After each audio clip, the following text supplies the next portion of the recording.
अस्सलामुअलैकुम, आप देख रहे हैं ANY न्यूज नेटवर्क। मैं हूं मोहम्मद एहसन।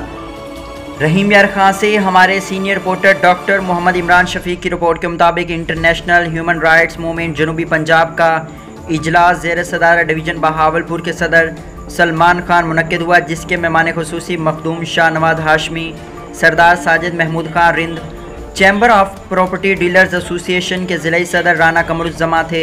इजलास से खिताब करते हुए डिविजनल सदर सलमान खान ने कहा कि दुखी इंसानियत की खिदमत और मजलूम की आवाज़ बनने का मिशन रखे गए और तमाम साथियों को साथ लेकर चलेंगे। उन्होंने कहा कि खिदमत के इस मिशन में सबको बढ़ चढ़ कर हिस्सा लेना चाहिए और मजलूम बेसहारा अफराद की दाद रसी करनी चाहिए। इस मौके पर नौमुंतखब डिवीज़न बहावलपुर के नायब सदर मियां माजिद मुश्ताक को उनके ओहदे का नोटिफिकेशन दे दिया गया।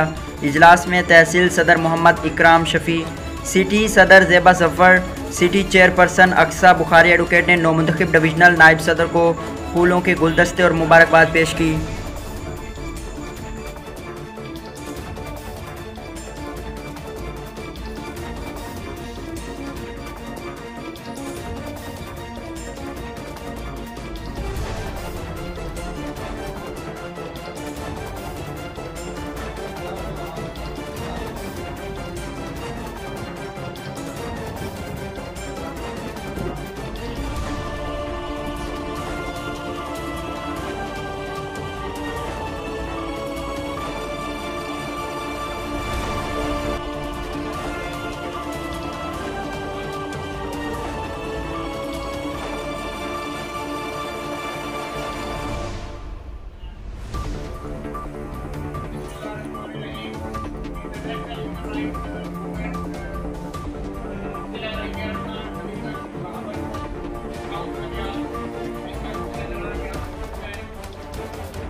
बुलेटिन में फिल वक्त इतना। मजीद देखते रहिए ANY न्यूज नेटवर्क।